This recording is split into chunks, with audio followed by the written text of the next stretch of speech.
ایک معاملہ جس کو میں زیر بحث یا موضوع بحث نہیں بنانا چاہتا تھا،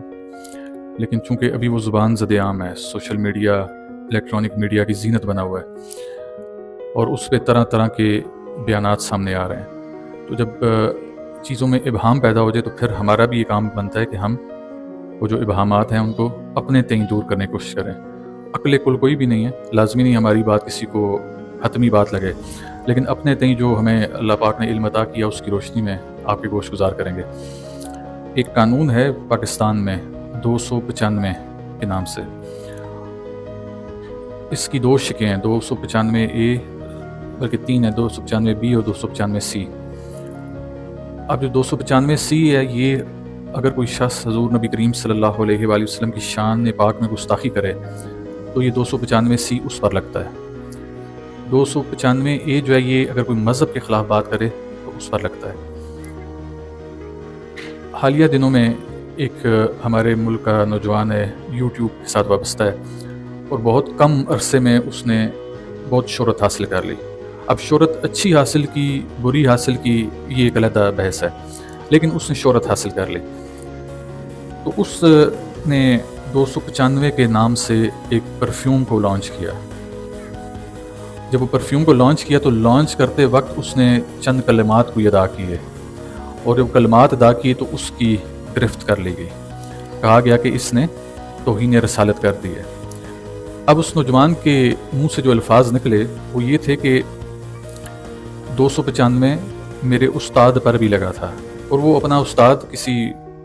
کچھ سکھ ہے، سنگر ہے، گانے بجانے والا تھا، جو شاید قتل کر دیا گیا، تو اس پر لگا تھا۔ اب 295 وہاں پر انڈیا میں اور کسی حیثیت میں لگتا ہے، یہ دفعہ کوئی اور چیز کسی اور چیز کی ہے، غالباً ناجائز اسلحہ رکھنے کے حوالے سے ہوتی ہے۔ تو اس نے اپنے اس ولاگ میں جو یہ لڑکے آج کل بناتے ہیں، تو اس میں اس نے کہا کہ میرے استاد پر بھی 295 لگا تھا، میرے پہ بھی 295 غالباً A اور C دونوں لگے ہیں، اور ناجائز لگے ہیں۔ یہ اس لڑکے کے الفاظ ہیں کہ ناجائز لگے ہیں، یعنی کہ میں ان کا مرتکب نہیں تھا لیکن میرے اوپر الزام لگا دیا گیا۔ تو اس نے کہا کہ میں اسی 295 کی مناسبت سے اب ایک پرفیوم لانچ کرنے جا رہا ہوں۔ تو اس نے اگلے 2 دن میں وہ پرفیوم لانچ کر دیا، تو اس کی گرفت کر لی گئی کہ اس نے معاذ اللہ کے حبیب کے حضور توہین کی ہے، جبکہ جو اس کے الفاظ تھے میں نے واضح آپ لوگوں تک پہنچا دیے۔ نہ اس لڑکے کا میرے سے کوئی لینا دینا ہے، نہ کبھی وہ ذاتی زندگی میں میرے ساتھ ملا، اور نہ ہی ہم ایسے آج کل کے نوجوانوں کو ڈسکس کرتے ہیں۔ جو اس کا ذریعہ معاش ہے، جس طرح وہ ویلاگنگ کرتا ہے، یعنی کہ فیملی ویلاگنگ کرتا ہے، اپنی والدہ کو بھی کیمرے میں لے کے آتا ہے، اپنی بہن کو بھی لے کے آتا ہے، اپنی گھر والی کو بھی لے کے آتا ہے، ہمارا سخت اختلاف ہے۔ یہ اسلام کے ذریعہ اصولوں کے منافی ویلاگنگ ہے وہ کر رہا ہے۔ لیکن ایسا نہیں ہے کہ اگر وہ ایسی ویلاگنگ کر رہا ہے تو ہم دل میں وہ ویلاگنگ رکھ لیں کہ وہ چونکہ ایسے معاملات کرتا ہے تو کسی اور معاملے میں اس کی گرفت کر لیں۔ جو معاملہ درپیش ہے گرفت اسی معاملے میں ہوگی۔ تو جو الفاظ اس نے ادا کیے میں نے آپ کے سامنے کر دیے۔ اس نے جو میں نے سنا کلپ، آج کل تو سوشل میڈیا کا ایسا خباثت والا دور آ گیا ہے، اس کا اچھا پن اپنی جگہ، لیکن برا پن یہاں تک ہے کہ اگر کوئی بھی شخص چاہے تو ابھی کھڑے مجھے میرے جو رفقا احباب ہیں ان سے ملتے ہوئے دکھا سکتا ہے۔ تو کٹ کرنا، کاپی کرنا، پیسٹ کرنا، کسی کے منہ سے الفاظ نکلوا دینا، یہ کوئی بڑی بات ہی نہیں ہے۔ میں نے ایک کلپ دیکھا جس میں عمران خان سابقہ وزیر اعظم ہمارے، وہ کسی اسٹوڈیو میں بیٹھے اور وہ نعت پڑھ رہے ہیں، ریکارڈنگ کرا رہے ہیں، اب جبکہ عمران خان نے ایسا کوئی کام نہیں کیا، کوئی نعت ریکارڈ نہیں کرائی، لیکن میڈیا اتنا فاسٹ ہو گیا کہ وہی آواز اور اسی چہرے اور اسی ہونٹوں کو ہلتے ہوئے دکھا دیا۔ تو اگر اس کے کلپ میں کوئی مزید چیزیں ہوں جو میری نظروں سے یا میری کانوں سے نہ سماعت سے نہ گزری وہ علیحدہ بات ہے، لیکن جو کلپ میں نے سنا اس کے مطابق اس نے حضور نبی کریم صلی اللہ علیہ وآلہ وسلم کی شان اقدس میں توہین نہیں کی۔ اب میں لفظ توہین کو بھی بتاتا چلوں، توہین کیا ہوتی ہے۔ توہین ایسے نہیں ہوتی کہ اگر اس نے کہا جی 295 میرے پہ بھی لگا تھا تو یہ توہین نہیں ہوگی۔ اگر وہ ایسی چیز کرتا، ایسی بات کہتا کہ جی چاہے میرے پہ لگا تھا تو میں اس قانون کو ہی نہیں مانتا، یا معاذ اللہ ایسی حرکت کوئی کرتا، ابھی جو میں نے الفاظ کہے نا کہ میں اس قانون کو نہیں مانتا، آپ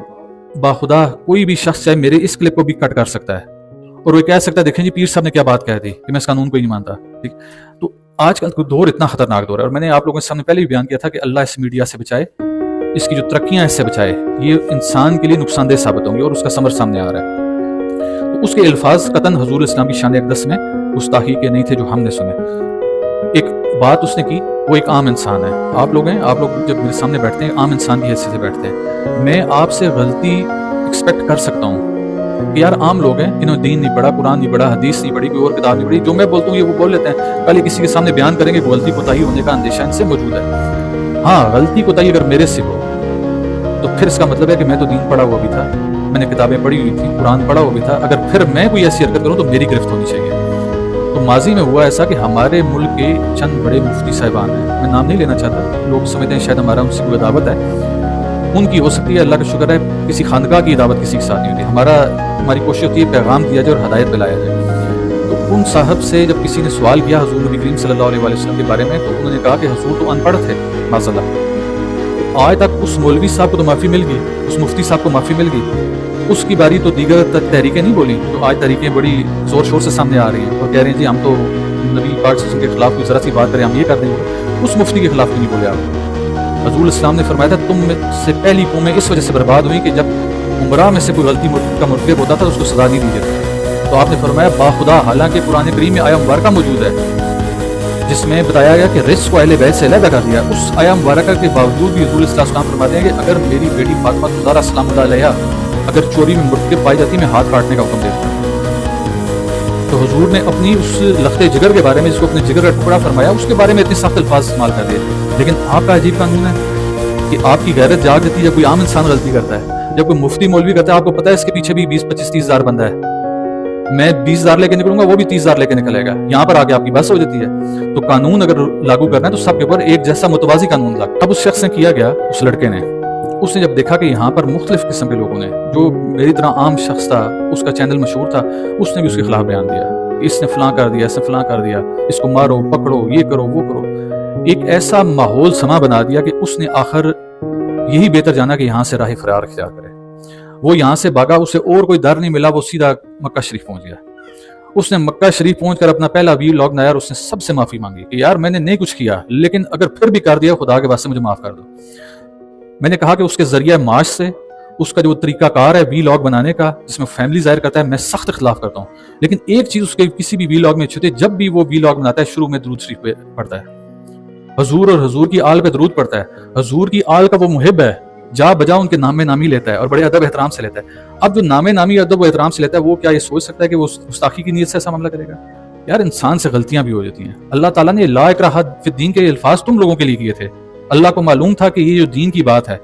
یہ جو آیا مبارکہ پڑھتے ہیں نا ان الدین عند اللہ الاسلام، اس کا اگلا حصہ کو نہیں پڑھ کے بتاتے، وہ اس وجہ سے ان کے خلاف چلا جاتا ہے۔ اس میں اللہ تعالیٰ فرماتے ہیں کہ وَمَا اخْتَلَفَ الَّذِينَ أُوتُوا الْكِتَابَ إِلَّا مِن بَعْدِ مَا جَاءَهُمُ الْعِلْمُ بَغْيًا بَيْنَهُمْ۔ فرماتے ہیں کہ دین کی بات بڑی واضح تھی، لیکن دین کی بات میں اہل علم نے اختلاف ڈالا، کتاب کا علم رکھنے کے باوجود، اور کس وجہ سے ڈالا؟ بغیم بینہم، آپسی ضد کی وجہ سے۔ تو جو یہ طبقات آپس میں ضد رکھ سکتے ہیں، آپس میں انات رکھ سکتے ہیں، لوگوں کو مسلکی تفریق کا نشانہ بنا سکتے ہیں، وہ کیا کسی عام بلاگر کے خلاف نہیں کھڑے ہو سکتے؟ ہم اس لیے بات کر رہے ہیں تاکہ اگر وہ مرتکب ہے تو یہ فیصلہ قانون کرے۔ ریاستی اداروں کو چاہیے، ریاستی اداروں نے بھی چپ سادھی ہوئی ہے، جب تک کوئی ایک دو بندے مارے نہیں جائیں گے ان کو بھی خیال نہیں آئے گا۔ تو یہ ریاستی اداروں کا کام ہے کہ فوراً انٹروین کریں، اس میں مداخلت کریں اور آ کے کہیں گے ہمارے ہم زندہ ہیں، بھائی قانون بھی ہم نے بنایا اور ہم زندہ یہاں پر موجود ہیں، ہم اس کا فیصلہ کریں گے۔ اس طرح اپنے تئیں سب لوگ فیصلہ کرنا شروع کریں۔ یہ اختیار تو قرآن نے بھی لوگوں کو نہیں دیا، عوام الناس کے پاس فیصلے کرنے کا اختیار قرآن نے نہیں دیا، نہ اللہ نے دیا نہ اللہ کے رسول نے دیا، یہ اختیار حکومت کو دیا گیا، خلیفہ کو دیا گیا، اور لوگوں کو کہا گیا اس کی اتباع کرو۔ یہ جو لڑکا جس نے یہ سارے معاملہ جس کی وجہ سے ہوا، ہم سمجھتے ہیں کہ اس کو بھی ہوش کے ناخن لینے چاہیے۔ ہر وقت کا بولنا، جا بجا، بے وجہ، بے طریق بولنا، بے ہنگم بولنا، نہ ماں دیکھنا، نہ باپ دیکھنا، نہ فیملی دیکھنا، یہ کسی اچھی چیز کا باعث نہیں ہوتا۔ حضور نبی کریم صلی اللہ علیہ وسلم نے فرمایا کہ انسان کو دو چیزیں جو ہیں ہلاک کریں گی، اور دو چیزیں کیا فرمائیں؟ ایک اس کی منہ اور دوسرا اس کی شرمگاہ۔ منہ سے مراد اس کا یہ سامنے ظاہری چہرہ نہیں تھا، منہ سے مراد اس کی زبان ہے۔ اب جب علم کے شہر نے یہ بات کی تو اس کو باب العلم نے کیسے آگے بیان کیا؟ مولا علی سرکار کی ذات نے آپ فرماتے ہیں کہ انسان کی زبان یہ واحد وہ چیز ہے جو انسان کو تختے پر بھی لٹکاتی ہے اور تخت پر بھی بٹھاتی ہے۔ تو اگر سوچ سمجھ کر بولے گا، یہ ہمارا ایک مقولہ ہے نا کہ پہلے تولو پھر بولو، یہ ہم عام عوام کے لیے کیا گیا ہے، یہ ایسے بھی لاگرز کے لیے کیا گیا کہ کوئی کانٹینٹ بنانے سے پہلے، اس کو آن ایئر کرنے سے پہلے تولو کہ یہ آیا تمہارے خلاف تو نہیں چلا جائے گا۔ اور خاص طور پر میں اس میڈیا کی وساطت سے عام لوگوں سے گزارش کروں گا، خدا کے واسطے یہ دینی معاملات میں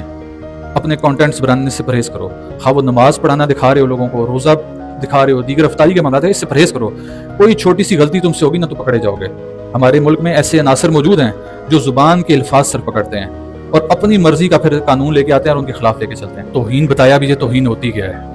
یہ جو لوگ بہت زیادہ دائی بنتے ہیں نا اور کہتے ہیں ذرا سی بات کسی کی تو ساتھ ہی توہین کا فتویٰ لگاتے ہیں، سب سے پہلے انہیں اپنا آپ دیکھنا پڑے گا۔ انہیں ذرا بھی آر نہیں ہے، یہ حضور کی اولاد اور آل کے بارے میں اچھی رائے نہیں رکھتے۔ تو جو حضور کی آل اور اولاد کے بارے میں اچھی رائے نہیں رکھے گا وہ توہین خون رسالت کا مرتکب ہوگا۔ تو کسی پر توہین کا الزام لگانے سے پہلے اپنے گریبانوں میں جھانکیں کہ اگر آپ آج کے دور میں کہتے ہیں کہ اگر حضور کی آل میں سے کوئی سید زیادہ موجود ہے لیکن وہ ہمارے طریقے پر نہیں چل رہا، ہمارے مکتب کے مطابق نہیں چل رہا، ہمارے امام کے مطابق یا ان کی کتاب کے مطابق نہیں چل رہا، قرآن کے مطابق نہیں، ان کے امام کی کتاب کے مطابق، تو یہ کہتے ہیں کہ وہ سید نہیں ہو سکتا۔ یہ اس کو میراثی کبھی کیا کیا الفاظ سے گردانتے ہیں۔ تو جب حضور کے سامنے پیش ہوں گے نا تو بے شک ایک قانون کے تم چیمپئن بنتے پھرو۔ حضور تم سے پوچھیں گے میری آل کو، میرے خون کو میراثی کہنے کی جرات کیسے ہوئی؟ یہ حضور اسلام کی ذات کو گل ہی ہے۔ اگر کوئی شخص چاہے کسی بھی تحریک سے تعلق رکھتا ہو، کسی مکتبہ فکر سے ہو، وہ اگر حضور کی آل کو غلط الفاظ سے یاد کرتا ہے، چاہے وہ آل آج کے زمانے کی ہے، اگر وہ ایسا کرے گا وہ توہین خون رسالت کا مرتکب ہوگا۔ لہٰذا ایسے لوگوں کو چاہیے کہ کسی پہ فتویٰ لگانے سے پہلے سب سے پہلے اپنے گریبان میں جھانکیں کہ آپ کون سی توہین کے مرتکب ہو رہے ہیں، پھر کسی پہ فتویٰ لگائیں۔